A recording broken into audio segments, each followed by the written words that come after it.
memahami apa itu upaya cara mengelola keuangan. Jadi nanti kalian diharapkan mampu menerapkan pengelolaan keuangan sebagai upaya masyarakat dalam kehidupan manusia. Selanjutnya pada hari ini kita akan mempelajari tentang pengelolaan keuangan keluarga. Jadi silakan pada anak-anak untuk menyiapkan alat tulisnya terlebih dahulu.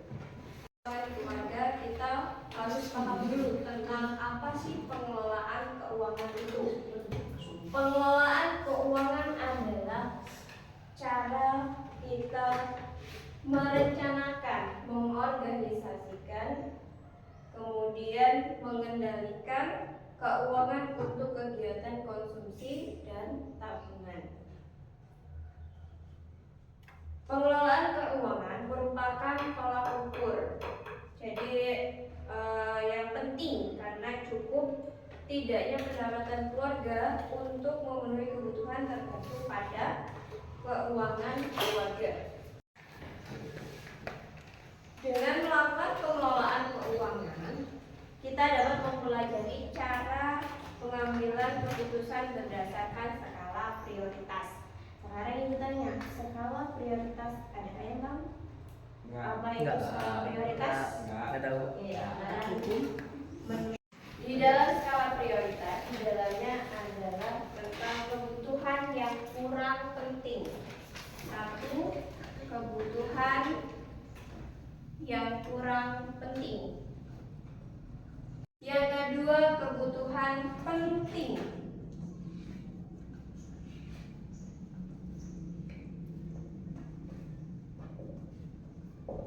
Selanjutnya, yang ketiga adalah kebutuhan yang sangat penting.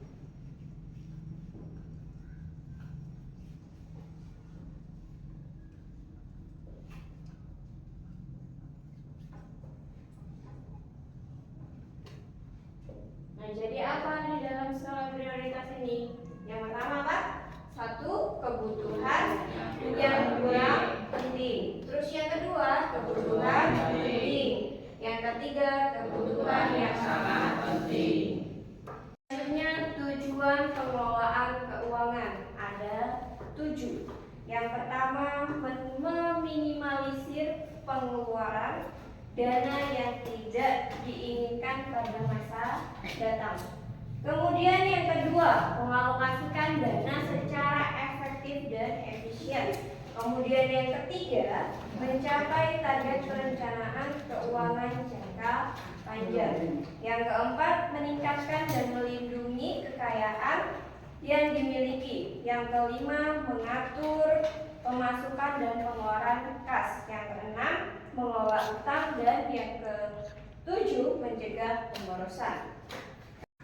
Langkah utama dalam mengelola keuangan adalah membuat perencanaan atau anggaran. Perencanaan itu apa, Bu? Oke, perencanaan adalah proses dalam menetapkan tujuan, strategi untuk mencapai tujuan, serta langkah yang diperlukan agar tujuan tersebut dapat tercapai. Paham? Dengan perencanaan yang baik, maka kita akan bisa menghasilkan kebebasan uang, terhindar dari kesulitan keuangan akibat hutang, dan berhasil mencapai tujuan hidup baik dalam jangka pendek, menengah, dan panjang. Perencanaan berfungsi untuk menekan risiko hal-hal yang tidak diinginkan pada masa mendatang dan dapat digunakan ketika terjadi bencana secara tiba-tiba. Jadi, kalau misalkan kita membuat perencanaan yang baik, ketika ada tiba-tiba kita butuh uang secara tiba-tiba, mendadak, kita sudah punya dana darurat yang bisa kita gunakan, punya tabungan yang bisa kita gunakan. Yang pertama adalah menyusun tujuan keuangan. Kenapa kita perlu menyusun tujuan keuangan? Tujuan keuangan yang akan dicapai pada waktu tertentu harus disusun untuk jangka pendek, jangka menengah, dan jangka panjang. Tujuan keuangan ini menjadi tolak ukur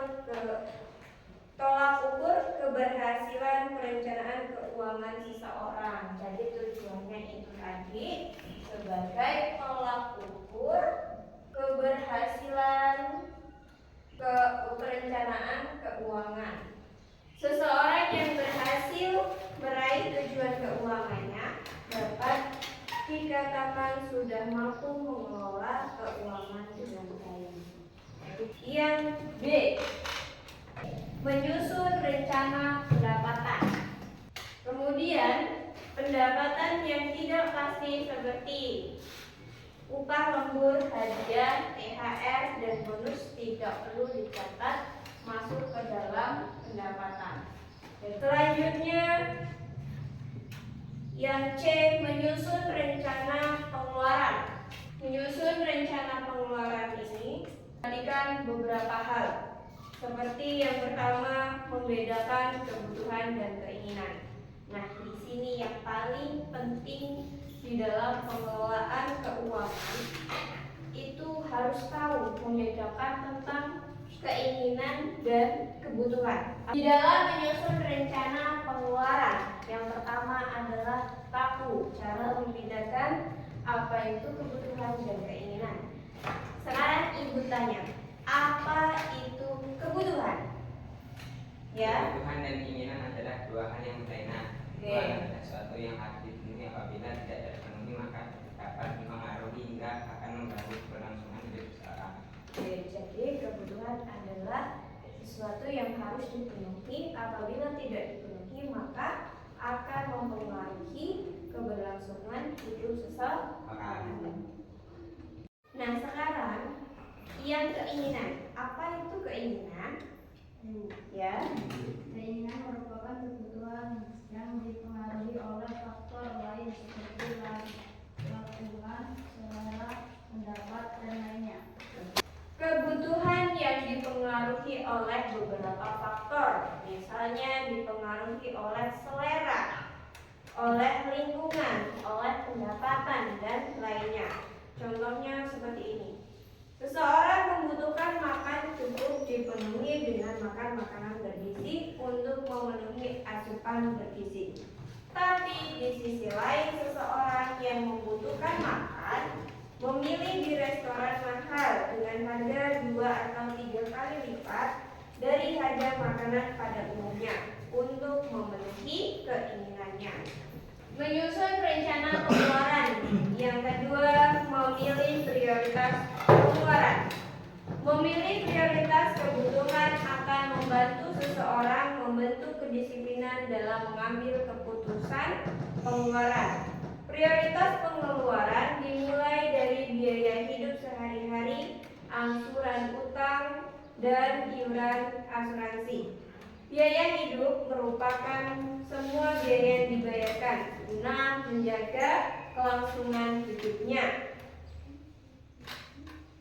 Kemudian langkah selanjutnya adalah menyusun rencana pengeluaran, melakukan penghematan pengeluaran. Penghematan dapat dilakukan dengan membelanjakan uang yang lebih sedikit untuk meraih tujuan yang sama. Contohnya, kalau misalkan kita melakukan perjalanan dari Jakarta ke Yogyakarta menggunakan pesawat, kita memilih tiket pesawat dengan harga yang relatif rendah atau relatif murah. Gunanya untuk menghemat pengeluaran, tapi dengan cara kita tetap mengutamakan kenyamanan dan keselamatan pada saat kita melakukan perjalanan. Kemudian kita selanjutnya melakukan menabung secara periodik. Artinya, langkah pertama yang perlu dilakukan ketika mendapatkan gaji adalah menabung. Sebaiknya uang yang akan digunakan untuk konsumsi dan tabungan dipisah dalam rekening yang berbeda. Selanjutnya, yang terakhir dalam menyusun rencana pengeluaran, yang terakhir adalah merencanakan program untuk masa depan. Jadi kita harus punya rencana program masa depan. Dengan program pada masa mendatang, seseorang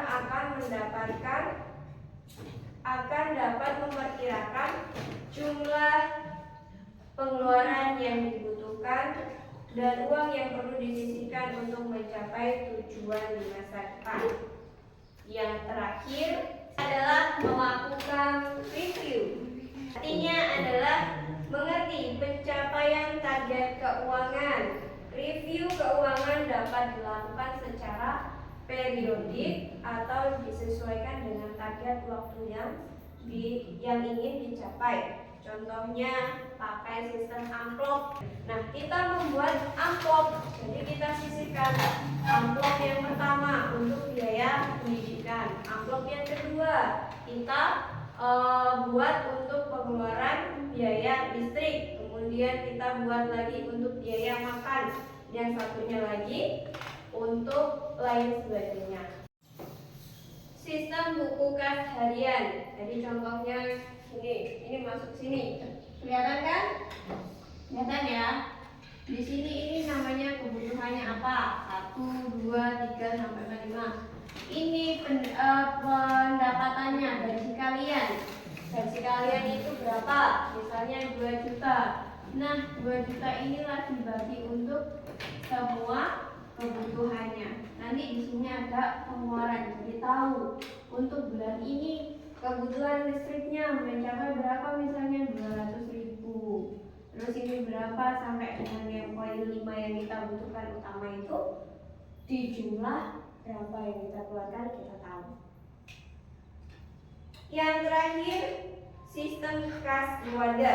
Nah, di dalam sistem kas keluarga ini caranya adalah menitik beratkan pada alokasi anggaran pengeluaran menjadi beberapa pos seperti pos pengeluaran tetap, pos pengeluaran harian, dan pos pengeluaran tak terduga. Semua pengeluaran dicatat dan ditotal dengan kelompoknya. Sistem ini cocok digunakan untuk rumah tangga keluarga. Sama dengan ini, bedanya cuma dibagi menjadi 3, yaitu pengeluaran, pos pengeluaran tetap, terus harian, dan juga pos pengeluaran tak terduga.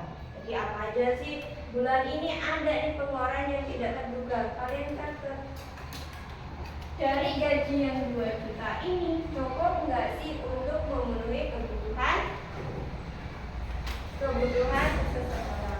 Mengetahui seberapa kalian paham tentang pengelolaan keuangan keluarga, Ibu sudah siapkan. Jadi ini ada soal yang perlu kalian kerjakan untuk mengetes seberapa kalian mampu dalam mengelola keuangan. Jadi sekarang kalian sebagai siswa, bagaimana caranya mengelola uang jika kalian diberikan uang saku sebesar 600.000 selama dalam 1 bulan untuk keperluan pengeluaran transportasi, uang jajan, paket data seluler, dan dana sosial atau menabung. Sekarang kita mengelola keuangan berdasarkan tadi skala prioritas kebutuhan. Jadi di sini skala prioritasnya apa? Jenis pengeluaran yang kalian butuhkan. Terus yang kemudian jumlahnya berapa? Dihitung 600.000 itu cukup atau tidak untuk kalian. Kalau misalkan kalian diberi uang 600.000,